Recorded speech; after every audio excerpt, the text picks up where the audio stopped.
as I told you yesterday, that we are going to do a new topic, and that is life cycle costing.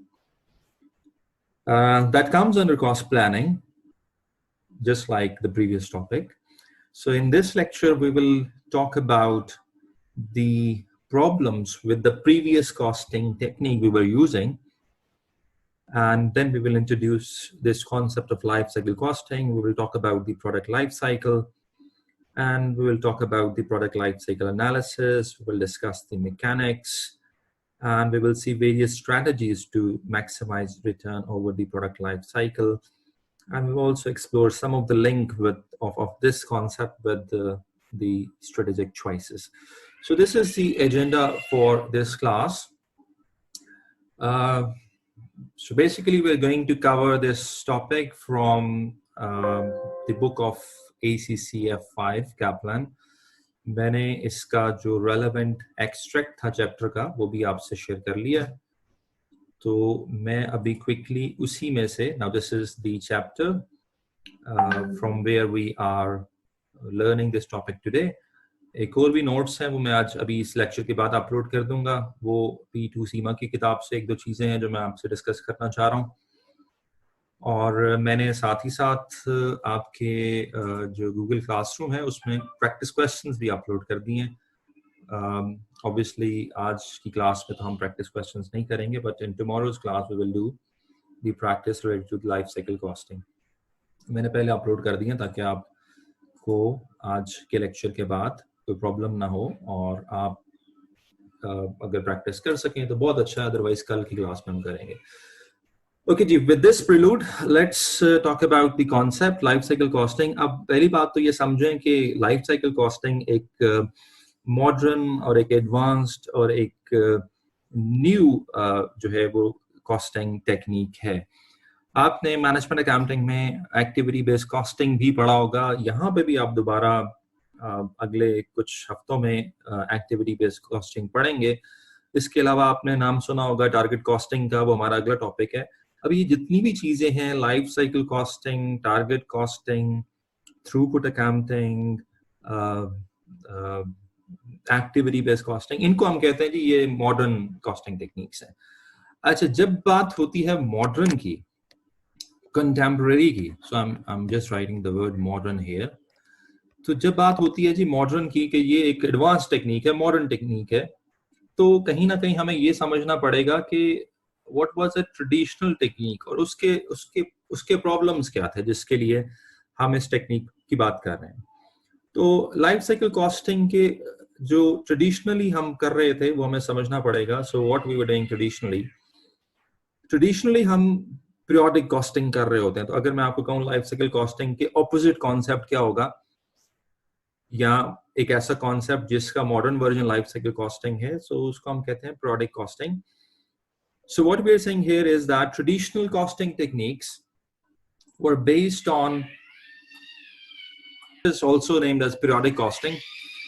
उसमें क्या होता है, उसमें हम जो है पीरियोडिकली चीजों की कॉस्ट कैलकुलेट करते हैं पीरियोडिकली, और पीरियोडिकली ही हम उसकी प्रॉफिटेबिलिटी को एग्जामिन करते हैं. आपने इससे पहले कुछ स्टेटमेंट्स बनाई होंगी, मैं उन स्टेटमेंट्स का नाम ले देता हूं.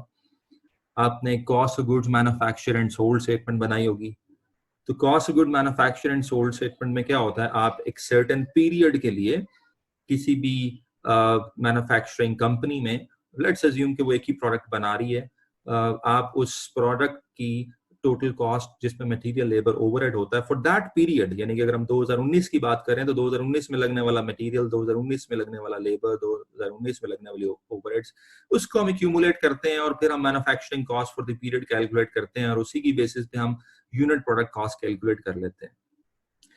और फिर उसी की बेस पे हम आगे चले जाते हैं और cost of goods sold statement बना लेते हैं, और फिर उसी की बेस पे हम उससे आगे चले जाते हैं और इनकम स्टेटमेंट बना लेते हैं, जिससे हमें एक साल में होने वाला, एक पीरियड में होने वाला प्रॉफिट या लॉस पता लग जाता है.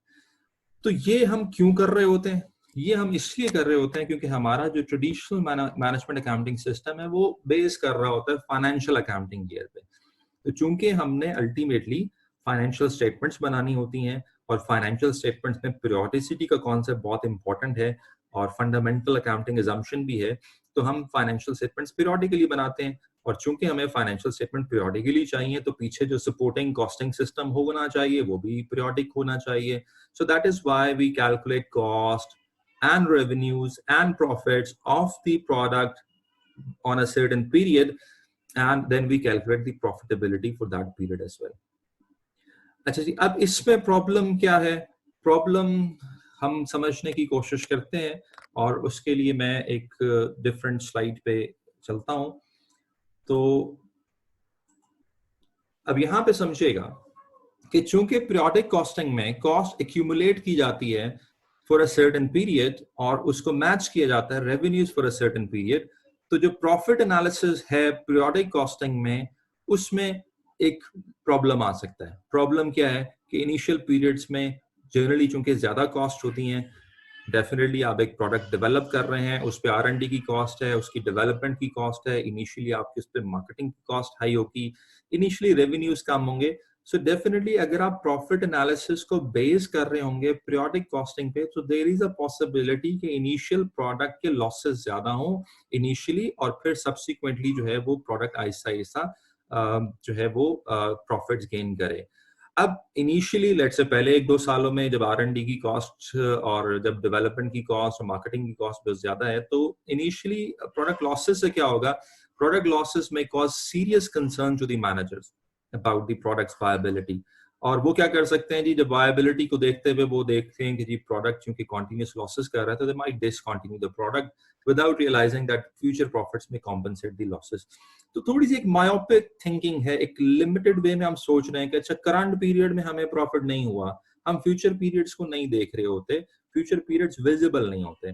तो इसकी एक इम्प्लीकेशन क्या हो जाती है? इसकी इम्प्लीकेशन ये हो जाती है कि पीरियोडिक कॉस्टिंग में result in wrong pricing and दस मेकिंग अ कंपनी कंपैरेटिव। ना सिर्फ प्रोडक्ट की वायबिलिटी का प्रॉब्लम आएगा, बल्कि प्रोडक्ट की वायबिलिटी के अलावा जो प्राइसिंग के इश्यूज हैं उसमें भी हम रॉन्ग प्राइसिंग की तरफ जा सकते हैं। क्योंकि डेफिनेट सी बात है, जब हम पीरियोडिक कॉस्टिंग करेंगे और अगर एक सर्टेन पीरियड की कॉस्ट ज्यादा आ रही होगी, तो हम उस कॉस्ट की बेस पे प्रॉफिट मार्कअप मार्जिन डाल के प्राइस भी हाई कर रहे होंगे, और अगर हम प्राइस हाई करते हैं तो we may lose in the competition. यहाँ से अब डेफिनेटली एक स्ट्रैटेजी के साथ लिंक बन जाता है।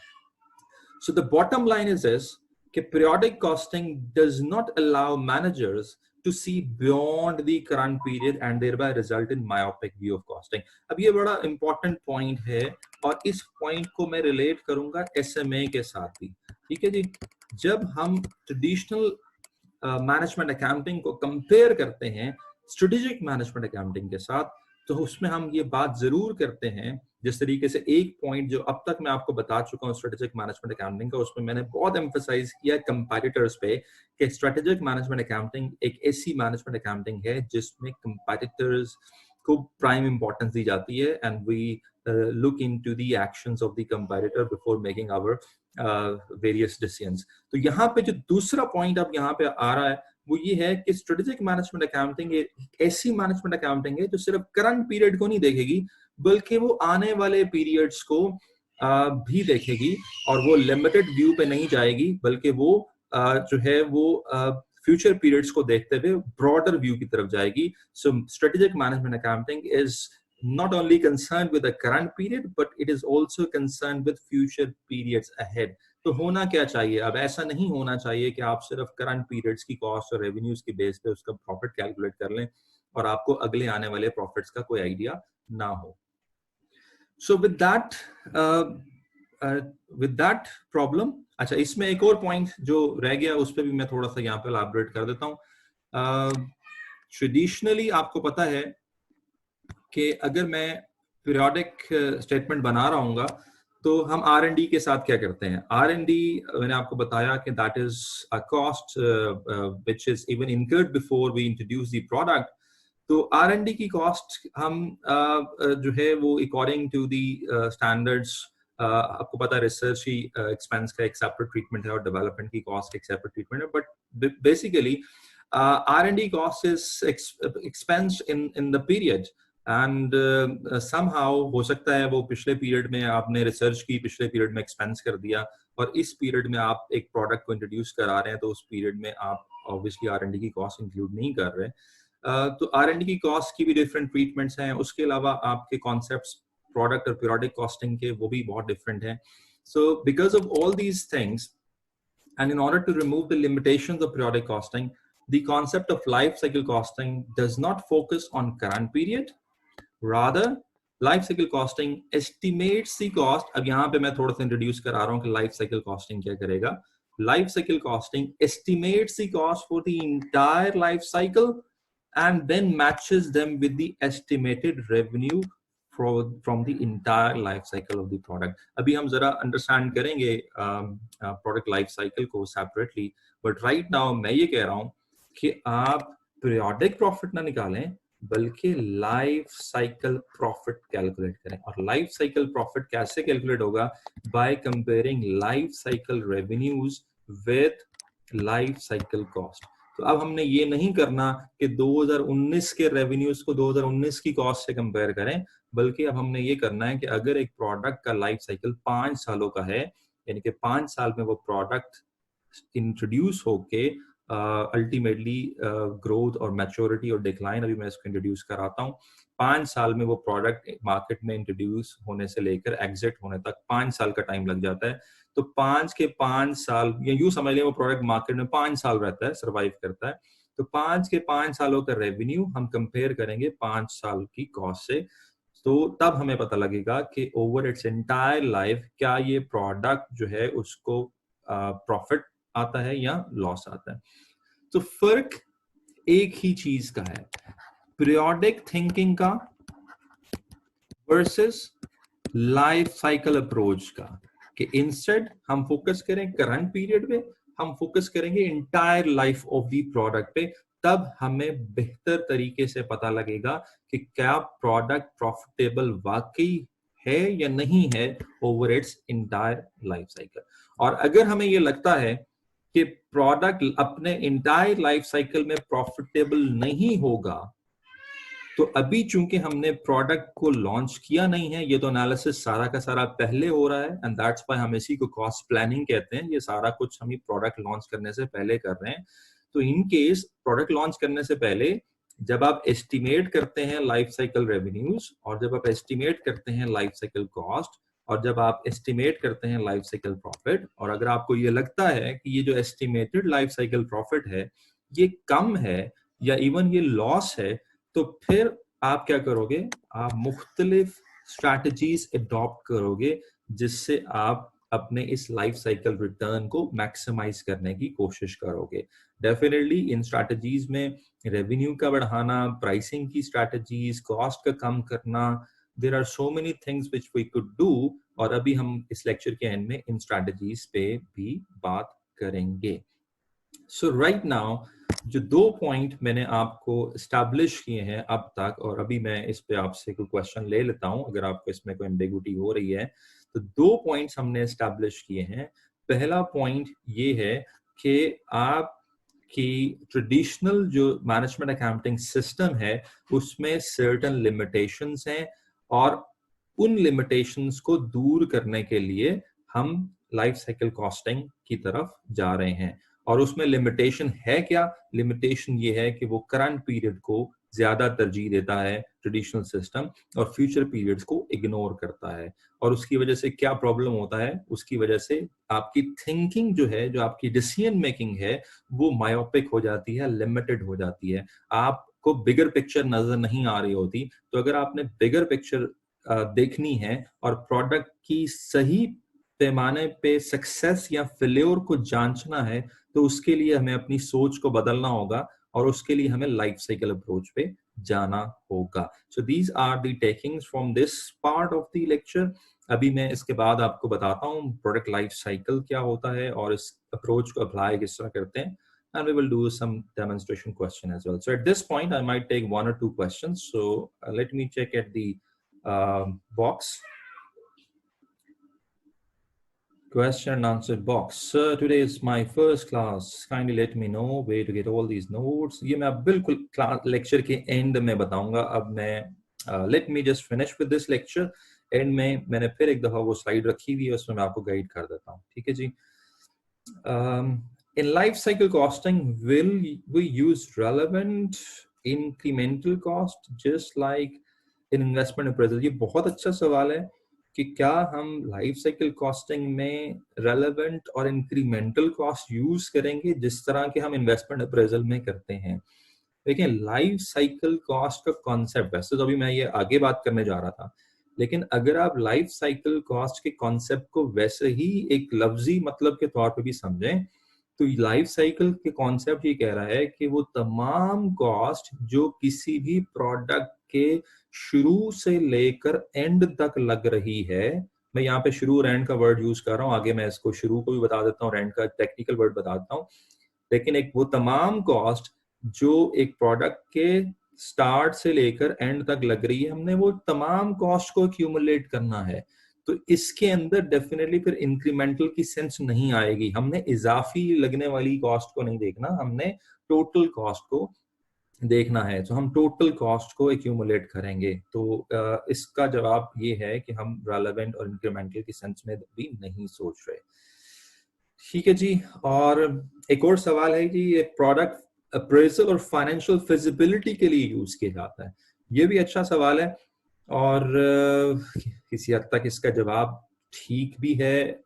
अभी हम भी इसको कॉस्ट प्लानिंग के टूल के तौर पे पढ़ रहे हैं, तो डेफिनेटली प्लानिंग जो है वो इनिशियल फेजेस पे ही होती है और वो फिजिबिलिटी को देखने के लिए और प्रोडक्ट अप्रेजल के लिए ही होती है। तो इन अ सेंस ये बात ठीक है, लेकिन हम इस अप्रोच को कंट्रोलिंग के लिए भी यूज कर सकते हैं। आगे मैं इस पे भी बात करूंगा, but anyways your observation is very right.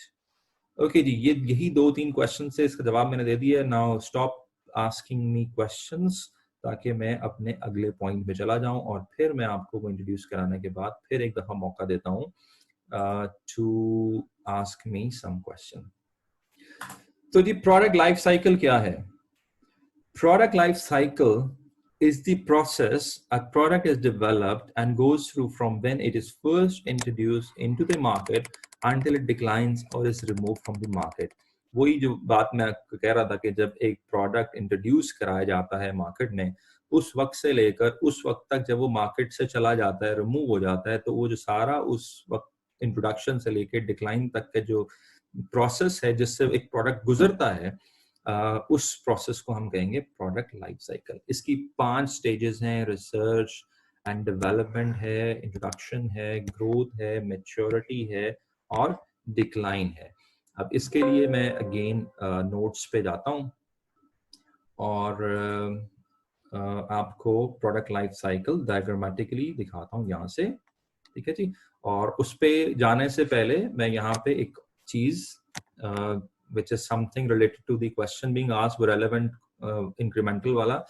तो लाइफ साइकिल कॉस्टिंग क्या है जी? लाइफ साइकिल कॉस्टिंग accumulate, और यही मैं जवाब उसको दे रहा था, tracks and accumulates costs and revenues attributable to each product over its entire product life cycle। ठीक है जी। और ये पॉइंट नोट कर लें, मैं ये बात कर रहा था, this is not incremental cost, this is the total cost. एक प्रोडक्ट पे लगने वाली तमाम कॉस्ट को जब हम इकट्ठा करते हैं तो उसको हम कहते हैं लाइफ साइकिल कॉस्ट। बड़ा सिंपल सा कॉन्सेप्ट है, ठीक है जी। आगे चलते हैं। अब ये प्रोडक्ट लाइफ साइकिल जरा डायग्रामेटिकली देखें, ठीक है जी। तो ये डायग्राम है प्रोडक्ट लाइफ साइकिल की। इसमें x axis represents time and y-axis represents dollar cost or dollar sales and profit। ठीक है जी, डॉलर सेल्स एंड प्रॉफिट। तो आप देखें जी, पहला फेज है डेवलपमेंट का। तो डेफिनेटली इस फेज में R&D की कॉस्ट लग रही है। आप देखें कि इसमें जो प्रॉफिट लाइन है वो 0 से नीचे से टच कर रही है, विच मीन्स ये सारा वो फेज है जिसमें लॉसेस हो रहे होंगे, क्योंकि प्रोडक्ट एक्चुअली जब मार्केट में इंट्रोड्यूस होता है और उसकी जो सेल्स जनरेट होती है वो यहाँ से स्टार्ट हो रही है, जब वो प्रोडक्ट मार्केट डेवलपमेंट और लॉन्च फेज में आ जाता है। तो लॉन्च फेज में क्या होता है जी, आहिस्ता आहिस्ता सेल बढ़ना स्टार्ट होती है, प्रॉफिट्स जो हैं वो आपके ब्रेक इवन पे आना शुरू हो जाएंगे क्योंकि कॉस्ट कवर होना शुरू हो जाएगी। और फिर ग्रोथ फेज एक ऐसा फेज है जिसमें सेल्स एक्सपोनेंशियली बढ़ती है और प्रॉफिट्स भी एक्सपोनेंशियली बढ़ते हैं। और फिर उसके बाद एक स्टेज आती है कि सेल्स अपनी पीक पे पहुंच जाती है, और यही वो पॉइंट है जहाँ पे प्रॉफिट भी अपनी पीक पे पहुंच जाता है, और फिर उसके बाद सेल्स जो है वो डिक्लाइन होना शुरू हो जाती हैं, और एक वक्त आता है कि मजीद सेल करना पॉसिबल नहीं होता और आपका प्रॉफिट्स लॉसेस में कन्वर्ट हो जाते हैं, और एक स्टेज पे आप डिसीजन लेते हैं कि आप इस प्रोडक्ट के मुतालिक you make decisions whether you continue this product in this market और नॉट। तो ये एक जो है वो प्रोडक्ट लाइफ साइकिल है। अच्छा अच्छा, कुछ लोग हैंड रेज कर रहे हैं, तो आई शुड टेल देम कि हैंड रेज करने के बजाय जो भी आपका इश्यू और कंसर्न है क्वेश्चन आंसर बॉक्स में लिख दें, वहां से मैं पिक कर लूंगा। आपको अनम्यूट करने की ऑप्शन मेरे पास नहीं है, ठीक है जी। और प्रेफरेबली क्वेश्चन उस वक्त पूछें जब मैं आपको कहूं, ताकि मैं फोकस होके क्वेश्चन आंसर को देख सकूं, अदरवाइज क्वेश्चन ऊपर नीचे हो जाते हैं। अच्छा, अब इस प्रोडक्ट लाइफ साइकिल को थोड़ी देर के लिए अगर आप देखें तो that is very much similar to the human life cycle, या किसी भी जानदार का जो लाइफ साइकिल है। आप शुरू में बायोलॉजी में भी पढ़ते आए होंगे, डेफिनेटली एक इंसान या कोई भी और चीज वो भी इसी फेज से गुजरती है। उसमें भी ultimately we spend 9 months in the mother womb and then we are introduced to this world। हम ग्रो करते हैं, हमारे पे जवानी आती है, बुढ़ापा आता है, अल्टीमेटली हम इस दुनिया से चले जाते हैं। तो ये जो एक लाइफ साइकिल है that is very much similar and derived from the life cycle of humans and life cycle of the other animals और प्लांट्स और व्हाटएवर। मेरे ख्याल में मुझे याद पड़ता है मैंने बचपन में बायोलॉजी की किताब में लाइफ साइकिल पढ़ा था, तो that is quite similar to the product life cycle.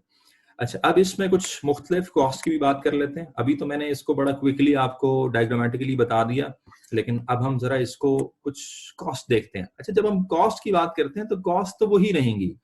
Cost तो यहाँ पे वही है, वही मार्केटिंग की कॉस्ट है, वही प्रोडक्शन की कॉस्ट है, वही एडमिनिस्ट्रेशन की कॉस्ट है, वही R&D की कॉस्ट है। तो कॉस्ट के जो हेड्स हैं वो शायद वही हैं, लेकिन अब हम ये कह रहे हैं कि वो जो भी कॉस्ट है, फॉर एग्जांपल अगर मार्केटिंग की कॉस्ट है, तो मैं जो है ओवर द लाइफ साइकिल, और लेट्स अज्यूम करें कि इस प्रोडक्ट का जो लाइफ साइकिल है वो 5 साल का है, ठीक है, 1 2 3 4 5 साल लग जाते हैं इसको इंट्रोड्यूस होने और एग्जिट होने में। तो मैं क्या करूंगा जी, मैं 5 साल की मार्केटिंग कॉस्ट एक्यूमुलेट कर दूंगा, प्रोडक्शन कॉस्ट 5 साल की एक्यूमुलेट कर दूंगा, R&D की कॉस्ट 5 साल की एक्यूमुलेट कर दूंगा, डिस्ट्रीब्यूशन की कॉस्ट 5 साल की एक्यूमुलेट कर दूंगा।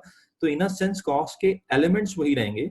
हाँ, ये और बात है कि कुछ फेजेस में कुछ कॉस्ट ज्यादा होंगी, कुछ कम होंगी। अगर हम देखें in terms of fix and variable, अगर हम देखें in terms of production on production, वो भी हम देख लेते हैं यहाँ से मुख्तलिफ स्टेजेस में मुख्तलिफ कॉस्ट। तो सबसे पहली स्टेज है pre production and product development stage.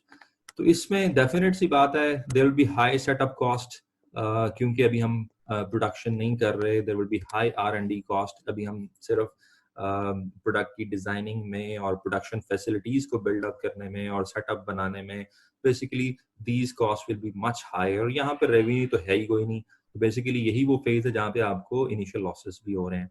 फिर उसके बाद लॉन्च और मार्केटिंग स्टेज में क्या होता है जी, प्रोडक्शन कॉस्ट पर यूनिट बहुत हाई होगी, क्योंकि अभी इकोनॉमीज ऑफ स्केल तो नहीं आ रहे आपके। मार्केटिंग और प्रमोशन कॉस्ट भी बहुत हाई होगी, क्योंकि अभी प्रोडक्ट को आप इंट्रोड्यूस करा रहे हैं। तो आप इस बात को अंडरस्टैंड करें कि डिफरेंट स्टेजेस पे डिफरेंट कॉस्ट की जो इम्पोर्टेंस है और जो उसका स्केल है और जो मैग्नीट्यूड है वो बड़ा डिफरेंट होगा। अभी इसी तरीके से आगे चलते हैं तो ग्रोथ फेज में क्या होगा। ग्रोथ फेज में आपकी जो मार्केटिंग और प्रमोशन है वो मजीद कॉस्ट बढ़ जाएगी।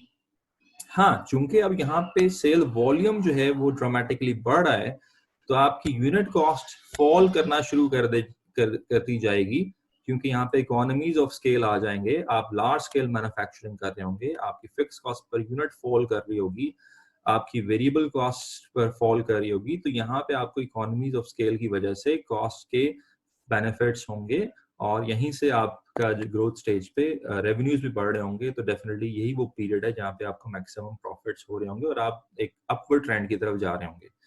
फिर उसके बाद आ जाती है मैच्योरिटी स्टेज, और जैसे ही मैं ये स्टेजेस खत्म करता हूँ मैं फिर आपसे क्वेश्चन लेता हूँ।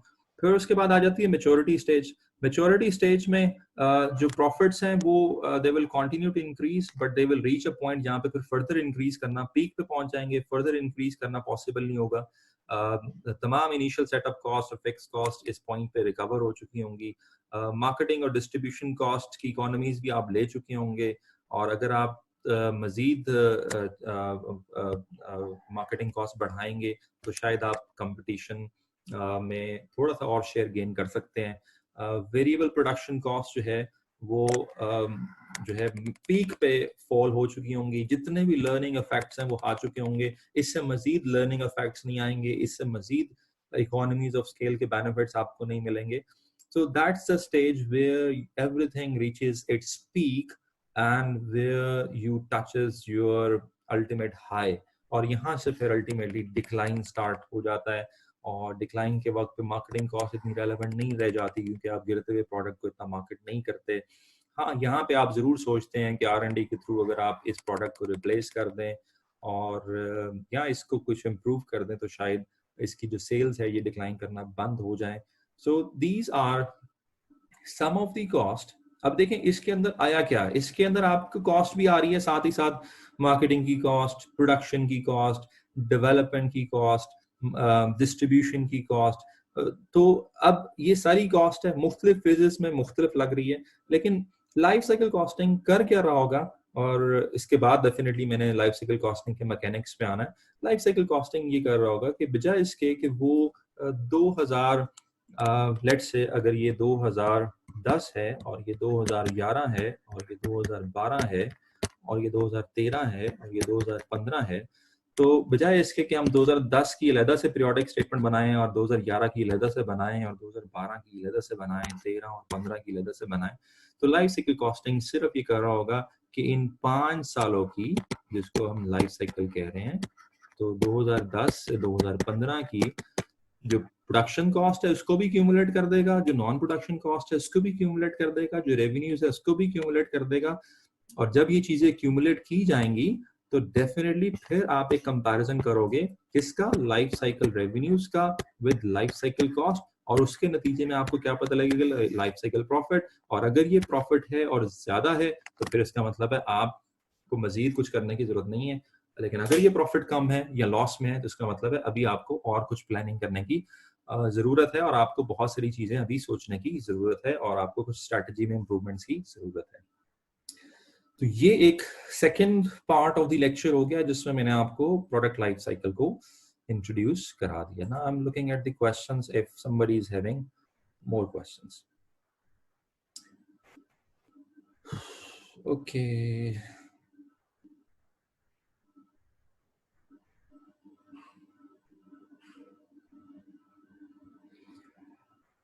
okay, there is a question, sir जब हम मैच्योरिटी स्टेज में फर्दर प्रोडक्ट लॉन्च करें, मैच्योरिटी स्टेज में फर्दर प्रोडक्ट लॉन्च करें तो उसकी कॉस्ट फ्रॉम फर्स्ट स्टेज से होगी या मैच्योरिटी स्टेज में ऐड कर दें कॉस्ट को ऑफ न्यू प्रोडक्ट लॉन्च। देखें ये जो प्रोडक्ट लाइफ साइकिल है ये है हर प्रोडक्ट का अपना।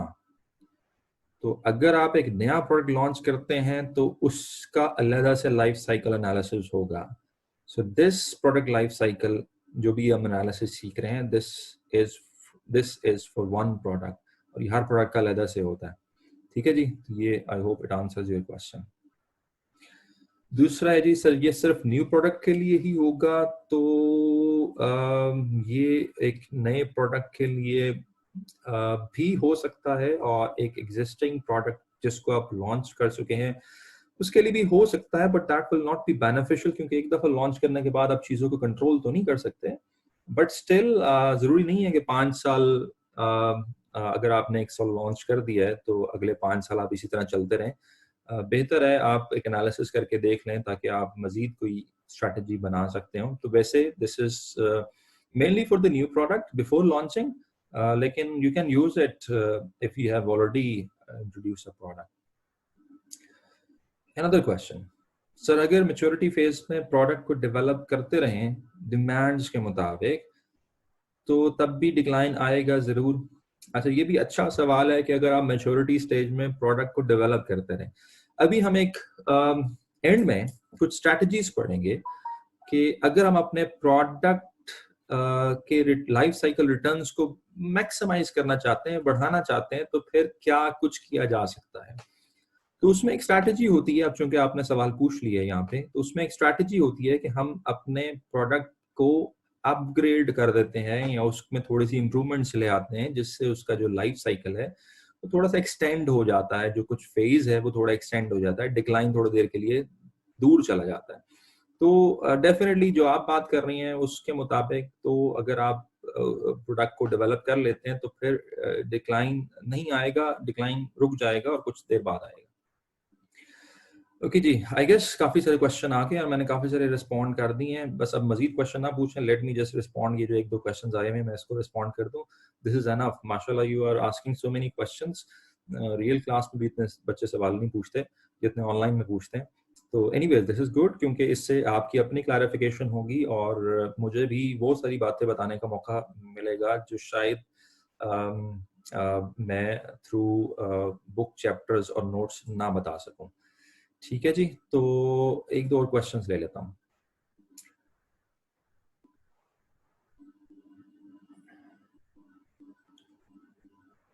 एक क्वेश्चन है जी, how time is decided for product age at time 0? If any feature is added to product will change the life cycle of the product, how to handle that?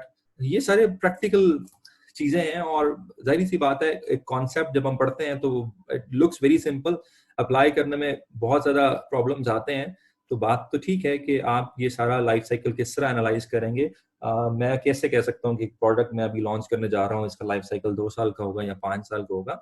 बहुत सारे टेक्नोलॉजिकल एडवांसमेंट्स की वजह से और बहुत सारे अदर डायनामिक्स की वजह से प्रोडक्ट लाइफ साइकिल कम ज्यादा होता रहता है। बट एनीवेज हम मैनेजमेंट अकाउंटिंग में चूंकि फॉरवर्ड लुकिंग कर रहे होते हैं तो फ्यूचर हमेशा अनसर्टन होता है, हमें बहुत सारी assumptions लेके चीजों का एस्टिमेट ही करना पड़ता है और जब उसमें बदलाव आता है तो हम अपने एस्टिमेट्स को रिवाइज भी कर लेते हैं और एनालिसिस दोबारा भी कर लेते हैं, तो इसमें कोई प्रॉब्लम नहीं है।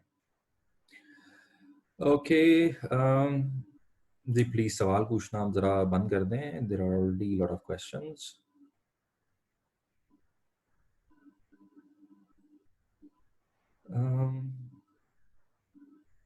Okay. Product life cycle costing takes care of time value money और नॉट? बिल्कुल नहीं जी, टाइम वैल्यू मनी का कॉन्सेप्ट यहाँ पर नहीं आता।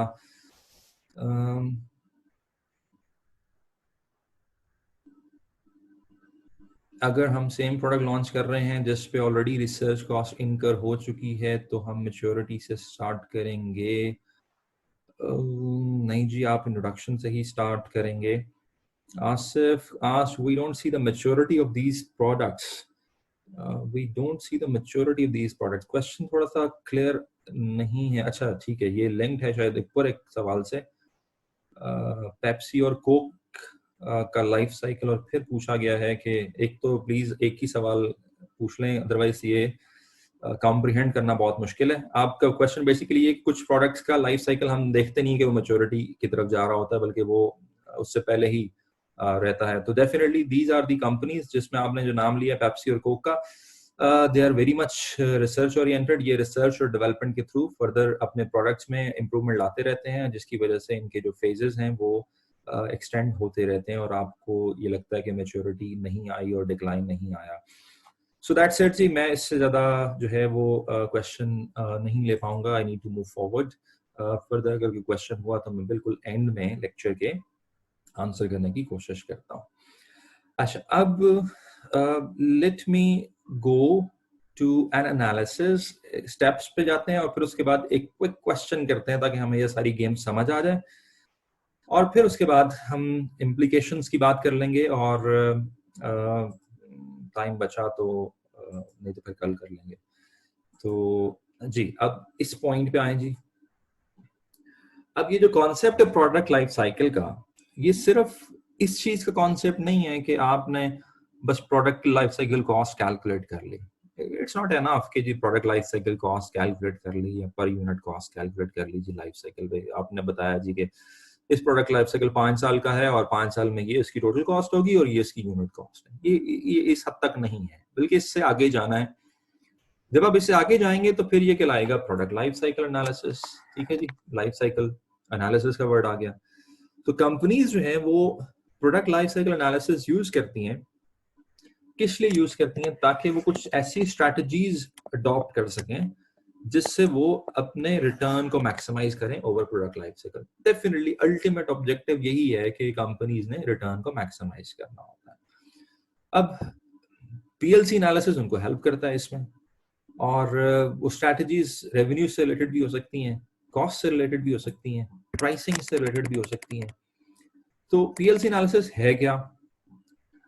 तो पीएलसी एनालिसिस में आप क्या करोगे? सबसे पहले आप एक प्रोडक्ट का लाइफ साइकिल एस्टिमेट करो। अगेन अभी कुछ क्वेश्चन भी था कि जी how we can do this और चेंजेस आ जाते हैं, तो ठीक है जी, मैंने इसको जवाब यही दिया कि मैनेजमेंट अकाउंटिंग में हमें फॉरवर्ड लुकिंग करना पड़ता है और उसमें बहुत सारी चीजों को बेस्ड ऑन अजम्पशंस और जो अब इस वक्त के वक्त और हालात के मुताबिक जो इन्फॉर्मेशन आपके पास है उसके मुताबिक आप एस्टिमेट कर लेते हैं। एस्टिमेट्स गलत भी हो सकते हैं, हमारे सारे बजट्स गलत हो सकते हैं, लेकिन इसका मतलब ये नहीं है कि हम नहीं बनाएंगे, हम बनाएंगे based on the best available information and assumptions we have. So पहला स्टेप यही है कि आप एस्टिमेट करोगे प्रोडक्ट लाइफ साइकिल। फिर दूसरा, आप एस्टिमेट करोगे प्रोडक्ट लाइफ साइकिल कॉस्ट। पहले मैंने तय कर लिया कि एक प्रोडक्ट जो मैं लॉन्च करने जा रहा हूँ इसका 5 सालों का लाइफ साइकिल है। इसको मैंने ब्रेक भी कर लिया इनटू इट्स वेरियस फेजेस। मैं इंट्रोड्यूस करा चुका हूँ फेज 1 2 3 4 5। मैंने बताया जी कि 1 साल इसमें ये फेज होगा, 1 साल ये होगा, या 3 साल में ये इंट्रोड्यूस होगा। सो फेजेस में वेरी, लाइफ साइकिल में वेरी। फिर हमने एस्टिमेट करना लाइफ साइकिल कॉस्ट कि इंट्रोडक्शन के वक्त कितनी मार्केटिंग कॉस्ट है, कितनी आपकी प्रोडक्शन की कॉस्ट है, ग्रोथ के वक्त कितनी कॉस्ट है, डिक्लाइन के वक्त कितनी है। और फिर हम क्या करेंगे, हम एक्यूमुलेट कर लेंगे 5 सालों में लगने वाली तमाम कॉस्ट को और हमारे पास एक एक्यूमुलेटेड कॉस्ट आ जाएगी जिसको मैं लाइफ साइकिल कॉस्ट कह रहा हूँ। ठीक है जी, LCC।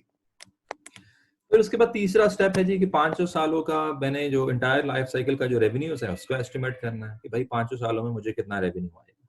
देखिए ये सारे एस्टिमेट्स हैं, ये और इस एस्टिमेशन में बहुत गड़बड़ होने के भी चांसेस हैं, so don't be worried about this. सारा एनालिसिस गलत भी हो सकता है, बट इंसान जिंदगी में कुछ मफरूजों की बेस पे ही चांद तक पहुंच जाता है। ठीक है, so this is basically how we progress and how knowledge is created. Estimated life cycle return. अब चौथा स्टेप ये है कि लाइफ साइकिल रिटर्न, और ये लाइफ साइकिल रिटर्न क्या होगा? मैंने आपको प्रॉफिट के नाम से पहले कहा था ताकि वो कंफ्यूज ना हो जाए। सो लाइफ साइकिल रेवेन्यू में से जब लाइफ साइकिल कॉस्ट माइनस कर देंगे तो लाइफ साइकिल रिटर्न्स आ जाएंगे जिसको मैं लाइफ साइकिल प्रॉफिट्स कह रहा हूँ। ठीक है जी, सो रिटर्न में आर आता है, रेवेन्यूज में भी आर आता है, तो वो जरा कंफ्यूज हो जाए। तो last part of the analysis, और जहां से ये फिर एनालिसिस बन जाएगा, अभी तो ये कैलकुलेशन आ गई, वो ये है कि अब जब आपका लाइफ साइकिल प्रॉफिट जब आपको पता लग जाता है, और ब्यूटी ये है कि पहले ही पता लग जाता है, अभी प्रोडक्ट लॉन्च नहीं किया, अभी आप सिर्फ विजिबिलिटी देख रहे हैं, एनालिसिस कर रहे हैं, पहले ही पता लग गया कि लाइफ साइकिल प्रॉफिट कम है, डेफिनेटली आप इसको कंपेयर करेंगे अगेंस्ट योर टारगेट रिटर्न्स। या फर्ज करें कि ये लाइफ साइकिल प्रॉफिट नहीं आता बल्कि लाइफ साइकिल लॉस आ जाता है, तो फिर क्या होगा? तो फिर आप कोशिश करेंगे कि आप मुख्तलिफ स्ट्रैटेजीज यूज करते हुए, और इन स्ट्रैटेजीज पे हमने एंड में बात करनी है, मेरे ख्याल में शायद आज बात भी ना हो पाए, शायद कल ही हो। तो आप मुख्तलिफ स्ट्रैटेजीज को यूज करते हुए कोशिश करेंगे कि प्रोडक्ट के इस लॉस को प्रॉफिट में और प्रॉफिट को मजीद प्रॉफिट में कन्वर्ट करें। उसके लिए प्रोडक्ट को रीडिजाइन करना पड़े, उसके लिए आपको एफिशिएंसी बढ़ानी पड़े, उसके लिए आपको प्राइसिंग चेंज करनी पड़े, उसके लिए आप मजीद फीचर्स लेके आते हैं, व्हाटएवर। ये this is there are endless possibilities to maximise the life cycle return, and it's all your mindset कि आप किस तरीके से करते हैं। It's a very creative process, but last step in this PLC analysis is to maximize the life cycle return. ठीक है जी, तो ये अब हो गया PLC एनालिसिस। अच्छा जी, अब इसमें एक क्वेश्चन लेते हैं क्विकली, टेस्ट योर अंडरस्टैंडिंग, और फिर उसके बाद मैं आपसे क्वेश्चन लूंगा, राइट? और क्योंकि उस क्वेश्चन का फायदा ये होगा कि अभी ये जो आपको मैंने थ्योरेटिकली बातें समझा दी हैं, तो आपको प्रैक्टिकली ये बातें, इनमें से सारी नहीं, कुछ बातें आपको जो है इस क्वेश्चन में मिल जाएंगी, तो आपको जरा समझना आसान होगा कि मैं क्या कह रहा हूं और what does it mean by life cycle analysis. So this is test your understanding 6 from Kaplan. The following details relate to a new product that has finished development and is about to be launched. Development stage खत्म हो गई है, ये time period आपको बताया हुआ है, development stage खत्म हो गया है, और 1 साल मजीद लगेगा लॉन्च करने में, 1 साल लगेगा ग्रोथ में, 1 साल लगेगा मेच्योरिटी में, 1 साल मजीद लगेगा डिक्लाइन में। तो टोटल 4 साल का यहाँ पे लाइफ साइकिल है। ठीक है, डेवलपमेंट हो चुकी है प्रोडक्ट की।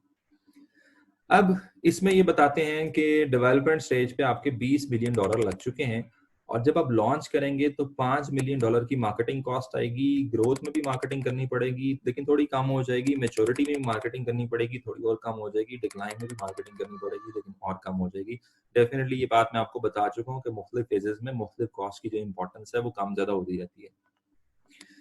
फिर जो प्रोडक्शन कॉस्ट है वो लॉन्च के वक्त चूंकि इकोनॉमीज ऑफ स्केल नहीं होंगे, कम यूनिट्स बना रहे होंगे। यहाँ पे वॉल्यूम भी देख लें, बल्कि पहले वॉल्यूम ही देख लेते हैं कि लॉन्च के वक्त 1 मिलियन का वॉल्यूम एक्सपेक्टेड है से बनाना और सेल करना। ग्रोथ हो रही है तो 5 मिलियन, मेच्योरिटी पे पीक पे चले गए 10 मिलियन, डिक्लाइन पे फिर कम हो गया। तो ये प्रोडक्शन पैटर्न है। अब 1 मिलियन पे कॉस्ट आ रही है 1 पर यूनिट, 5 मिलियन पे कॉस्ट ड्रॉप हो गई, इकोनॉमीज ऑफ स्केल आ गए 0.9, 10 मिलियन पे कॉस्ट मजीद ड्रॉप हो गई, इकोनॉमीज ऑफ स्केल आ गए 0.8, और फिर उसके बाद आपकी डिक्लाइन के वक्त जो है वो 0.5 की जो है वो कॉस्ट है, मजीद कम हुई हुई है। Now that might be because of economies of scale, justification तो नहीं है, यहाँ पे बढ़नी चाहिए थी क्योंकि आपका जो प्रोडक्शन वॉल्यूम है वो कम हुआ है। But anyways question statistics are given as सच।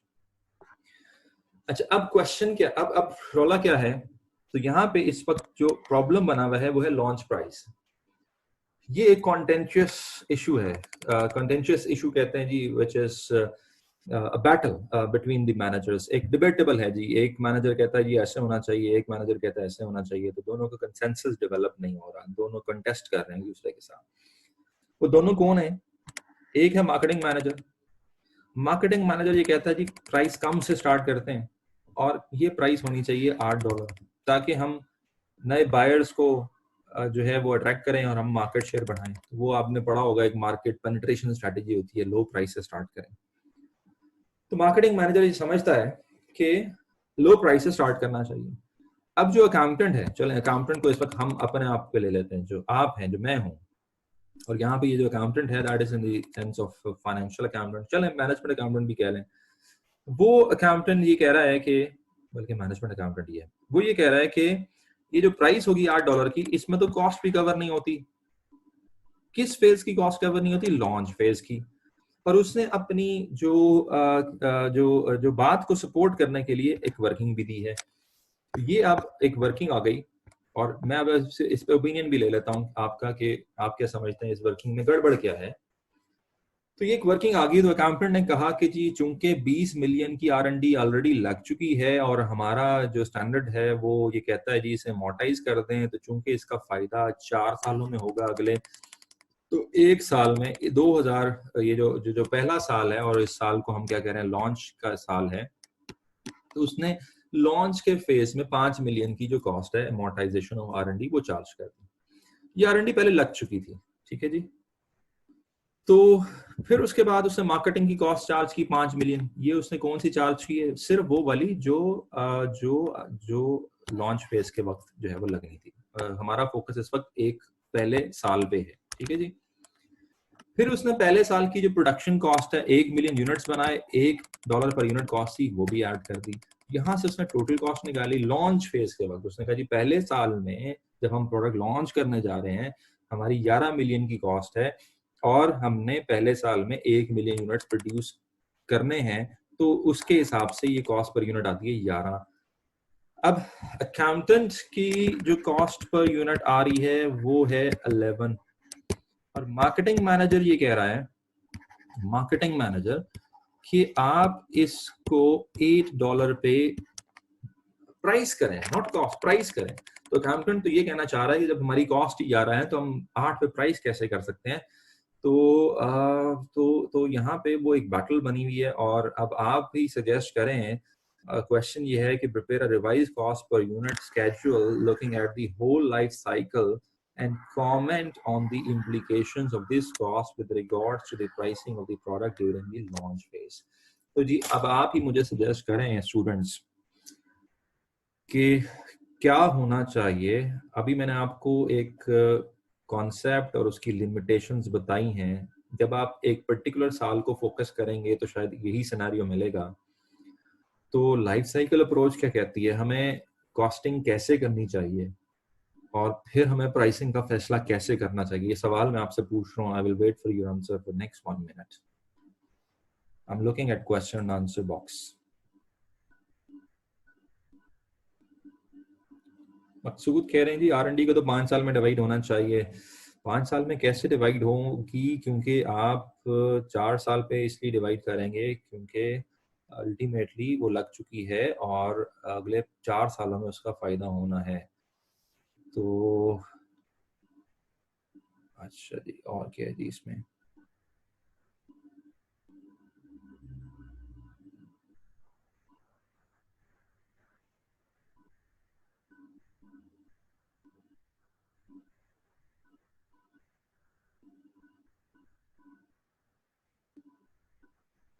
एक आंसर है जी, होल लाइफ पे डिवाइड करके हम कॉस्ट कैलकुलेट करेंगे, तो ये पार्शियली करेक्ट हो सकता है. एक आंसर है periodic costing will not work here. ठीक है जी, मान लिया आपकी बात, पीरियोडिक कॉस्टिंग नहीं वर्क करेगी. फिर मुहिब कह रहे हैं ji all cost divide on 4 years. ये परफेक्ट आंसर है कि हमें क्या करना चाहिए, अगर हम लाइफ साइकिल कॉस्टिंग का कॉन्सेप्ट यूज करते हैं तो हम तमाम कॉस्ट को एडअप करेंगे और 4 साल पे डिवाइड करके देख लेंगे कि भाई लाइफ साइकिल कॉस्ट क्या आती है. अभी हम करके देख लेते हैं. फिर एक इसी तरह का जवाब है, take all of the cost over life cycle divide by 4 per unit price at launch. बिल्कुल एग्जैक्टली यही आंसर है. एक और आंसर है, we should total all the cost and all the revenues of the total life cycle, then it would be a fair comparison. Yes, बिल्कुल ठीक है. R&D तो नहीं इंक्लूड होनी चाहिए. तो ये कहते हैं जी R&D तो नहीं इंक्लूड होनी चाहिए. देखें जी, अभी आपको बताया लाइफ साइकिल. अब आपने इंक्रीमेंटल सेंस में नहीं सोचना, आपने फाइनेंशियल अकाउंटिंग की और रिपोर्टिंग की सेंस में नहीं सोचना. फाइनेंशियल रिपोर्टिंग की सेंस में सोचेंगे तो इसको अमोर्टाइज होना चाहिए, कितने सालों पे होना चाहिए, जितने सालों में इसका बेनिफिट मिल रहा है. इसको इंक्रीमेंटल सेंस पे सोचेंगे तो भाई ये तो लग चुकी है, मजीद तो लगनी नहीं है, लेना ही नहीं चाहिए. लेकिन आपने इसको लाइफ साइकिल सेंस में सोचना है, और लाइफ साइकिल सेंस ये कहती है कि टोटल लाइफ साइकिल कॉस्ट को आपने एक्यूमुलेट करना है, जिसमें R&D की कॉस्ट भी शामिल होती है. तो लाइफ साइकिल सेंस में R&D की कॉस्ट इंक्लूड होगी. 4 साल का एनालिसिस करें, 4 साल का एनालिसिस करें, 4 साल का एनालिसिस करें, सारी कॉस्ट क्यूमुलेट करें. ओके जी, दैट्स इट. यहाँ पे मुझे आपके मुख्तलिफ आंसर्स मिल गए हैं and basically you are getting it very right. तो 4 साल का एनालिसिस अभी करके देख लेते हैं. तो क्या करेंगे जी, मैं दोबारा क्वेश्चन पे जाता हूँ. अब मैं यहाँ पे आपको 4 साल का एनालिसिस करके दिखाता हूँ. ठीक है जी. So let me just erase my previous annotations.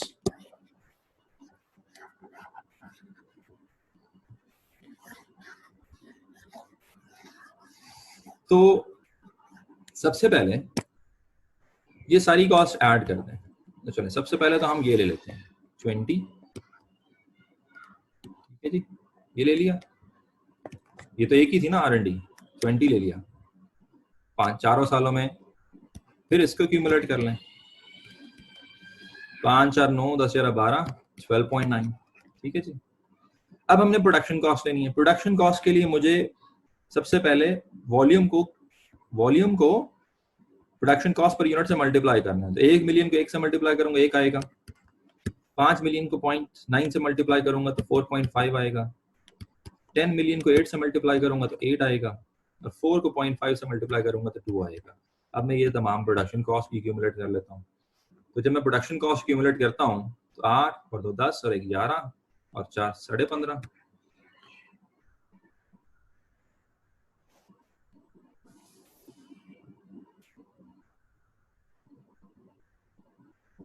आठ और 2 10 और 11 15.5. इसको अब ऐड कर लें जी. 20 प्लस 12.9. कैलकुलेटर मैंने आपको कहा था कि आप रखिएगा साथ. प्लस 15.5. तो यहाँ पे एक इसकी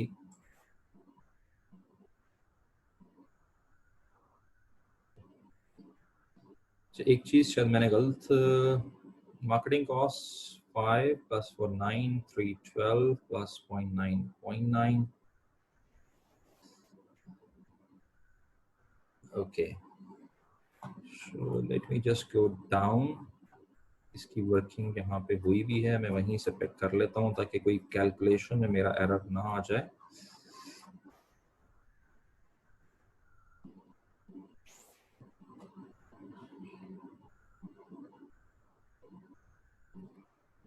ओके, सो ये इसका आंसर है जी। वी गॉट 20 मिलियन, ठीक था। 12.9 वो भी ठीक था। प्रोडक्शन कॉस्ट में गड़बड़ होगी जी, मैं दोबारा जाता हूँ प्रोडक्शन कॉस्ट में हमने क्या गड़बड़ की है। तो प्रोडक्शन कॉस्ट हमारी जो है सॉरी फॉर दिस, ओके जी, production cost is 1 plus 4.5 plus 8, और ये कितनी 15.5 ही आ रही है। Let me just go to the solution again, what it's saying.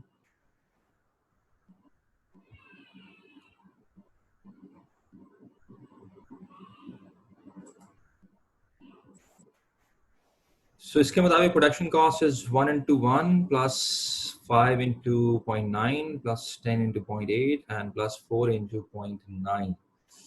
4 into 0.9, so 4 into 0.9.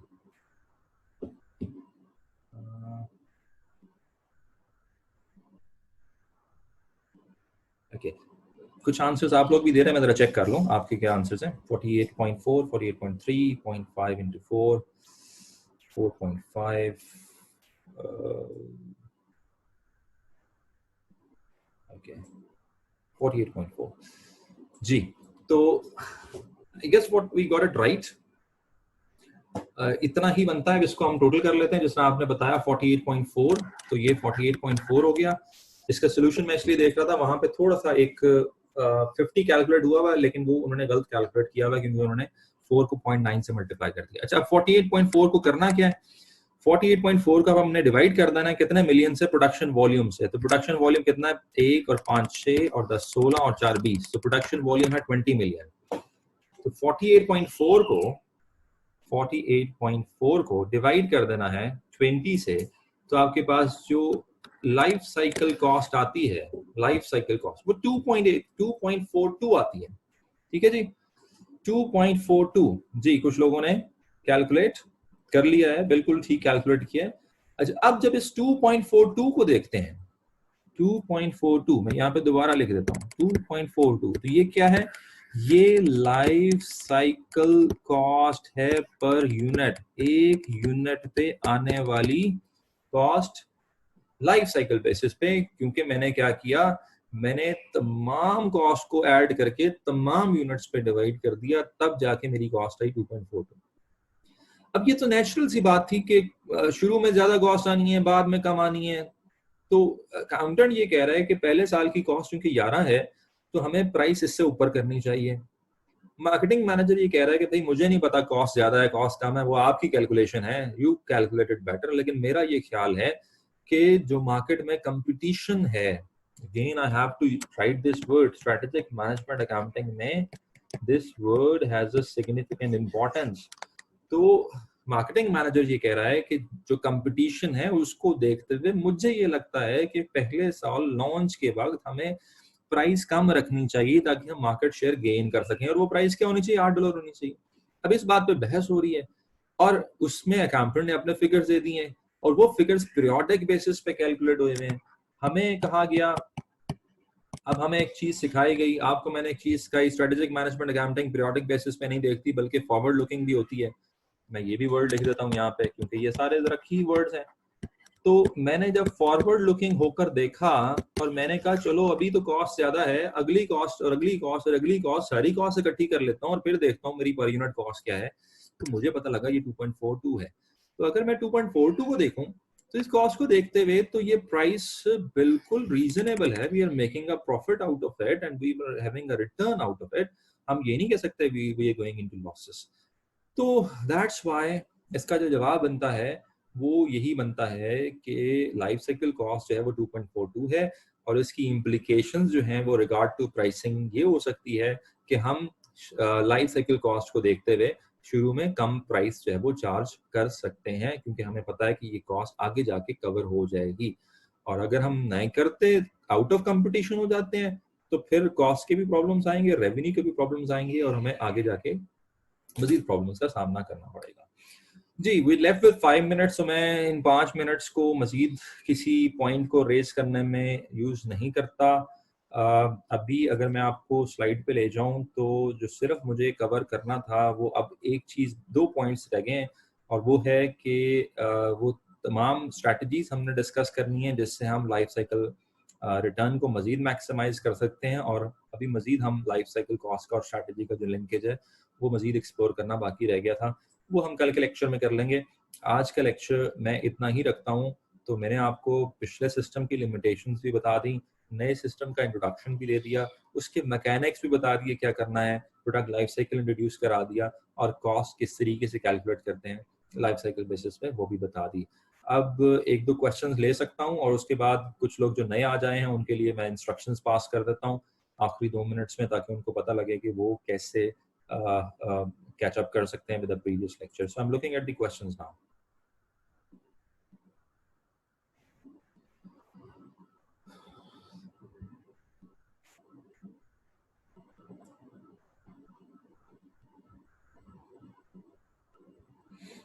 Ji, solution में सोल्यूशन मैंने भी देखा है, उसमें लास्ट ईयर उन्होंने 0.9 से डिवाइड किया है, जो कि उनकी गलती है। मैं भी इससे कंफ्यूज हुआ था, क्योंकि 0.9 मार्केटिंग कॉस्ट है, 0.9 जो है वो प्रोडक्शन कॉस्ट पर यूनिट नहीं है। तो इसी वजह से मैंने इसको करेक्ट कर लिया। मैं दोबारा देख लूंगा अगर मुझे सोल्यूशन में कुछ जो है वो मैं कंफर्म कर दूंगा आपको थ्रू गूगल क्लासरूम कि अभी तो यही है कि जो मैंने सोल्यूशन आपको दिया है वो ठीक है। ठीक है जी। What else accountant must concentrate on accumulating cost and revenues of the product life cycle. जी बिल्कुल ठीक है Asif, that is very right observation. और good, so